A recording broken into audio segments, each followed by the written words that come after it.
Gautham Gambhir, KKR quota, அதனாலதான் ஹர்ஷித் ராணா ஸ்குவாட்ல இருக்காருன்னு ஒரு பக்கம். அவரை இன்னொன்னு 3 ஃபார்மேட் பிளேயர்னு சொல்லி கலாய்க்கிறாங்க. ஸோ முதல்ல ஹர்ஷித் ராணாவை ஸ்குவாட்ல எடுக்க வேணாம்னு சொல்லும்போது அவருக்கு பதிலாக வேற யாரை ஸ்குவாட்ல எடுத்துருக்கலாம் அப்படிங்கிறத கீழே வந்து கமெண்ட் பண்ணுங்க. அப்புறம் ஹர்ஷித் ராணா 3 ஃபார்மேட் பிளேயரே கிடையாது. இந்தியாவில் இருக்கக்கூடிய ஒரே 3 ஃபார்மேட் பிளேயர்னா இப்போ ஜஸ்பிரீத் பும்ரா மட்டும் தான். ஹர்ஷ்தீப் சிங் ஆயிருக்கணும். ஆனால் ஹர்ஷ்தீப் சிங் இங்கிலாந்து டூர்ல இன்ஜுரி ஆனதால கம்போஜுக்கு டெபியூ கிடைச்சி இப்போ ஹர்ஷ்தீப் சிங்கும் 3 ஃபார்மேட் பிளேயரா கிடையாது. இன்னொன்று இந்த WTC சைக்கிளில் ஒரே ஒரு டெஸ்ட் சீரிஸ் தான் நடந்திருக்குது.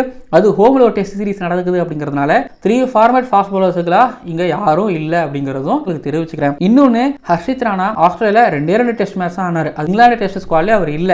2 T20s அப்புறம் 5 ODIs மட்டும் தான் ஆடி இருக்காரு. அப்புறம் எப்படி அவர் நீங்க 3 ஃபார்மல் பிளேயர்னு கலாய்க்கிறீங்க? கலாய்க்கிறத நிப்பாட்டுங்க. சரி, ஹர்ஷித் ராணாக்கு பதிலாக யார் எடுத்திருக்கலாம் அப்படின்னா ஆகாஷ்தீப், முகேஷ் குமார், கலீல் அகமது, கம்போஜ், துஷார் தேஷ்பாண்டே, வைஷக் விஜயகுமார், எஸ் தயால், ஆவேஷ் கான். இதுல வந்து ஆவேஷ் கான் எடுத்திருக்கலாம், ஆகாஷ்தீப் எடுத்திருக்கலாம். 2 பேருமே காயம். மிச்சம் நான் சொன்னல, சில பேர் ஏஜ்டா இருக்காங்க, சில பேர் இன்எக்ஸ்பீரியன்ஸ்டா இருக்கிறாங்க. ஆட போறது ஆஸ்திரேலியா, பெரிய டீம்.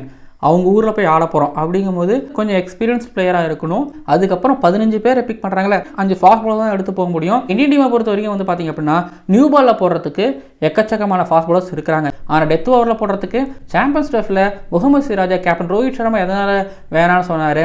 அவர் டெத் ஓவரில் கொஞ்சம் சரியாக போடுறதுல ரன்ஸ் கொடுக்குறாருன்னு சொன்னாங்க. ஆனால் இப்போது சிராஜ் இங்கிலாந்து டெஸ்ட்டில் நல்லா போட்டார். அண்ட் கண்டிப்பாக NCL அவர் போட்டு காமிச்சிருந்துருப்பாருங்கிறதுனால இப்போ இம்ப்ரூவ் ஆகியிருக்காரு அப்படிங்கிறதுனால ஸோ சிராஜை பிக் பண்ணியிருக்காங்க. பட் ஹர்ஷித் ராணாவை நீங்கள் இங்கிலாந்துக்கு அகேன்ஸ்டாக 3 ODIஸில் நீங்கள் கவனிச்சிங்கன்னா new ball, semi new ball, old ball இது 3த்துல நல்லா போட்டிருக்காரு.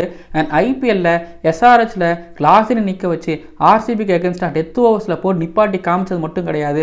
2024 ஃபைனலில் ஸ்டார்க் நியூ பாலில் காமிச்சிருப்பாரு. ஆனால் செமி நியூ பாலில் அவர் பண்ண மேஜிக் உங்களுக்கு நல்லாவே தெரியும். இப்படி பல வெப்பன்ஸ் வச்சிருக்கக்கூடிய ஹர்ஷித் ராணாவை எடுத்துகிட்டு போனால் எனக்கு இந்த பையன் நல்லா வருவான்ப்பா அப்படிங்கிற நம்பிக்கையும் அவன் மேலே இருக்குங்கிறதுனால நாங்கள் அந்த பையன் எடுத்துகிட்டு போகிறோம் அப்படின்னு எந்த ஒரு கோச்சுக்கும் தோணிருக்கும். நான் ஒரு 15 பேர் சொன்னல, அதில் எத்தனை பேர் டெத் ஓவர்ஸில் போடுவாங்க? இப்போ எஸ் தயால் நீங்கள் சொல்கிறது எனக்கு புரியுது. ஆனால் 5 ஃபாஸ்ட் பாலர்ஸ் மட்டும் தான் எடுத்துகிட்டு போகிறோம் அப்படிங்கும்போது கண்டிப்பாக எஸ் தயால் இங்கே இடத்த தவற விடுறாரு. நீங்கள் யாராவது யஷ்தயாலை எடுக்கணும்னு சொல்லியிருந்தீங்களா?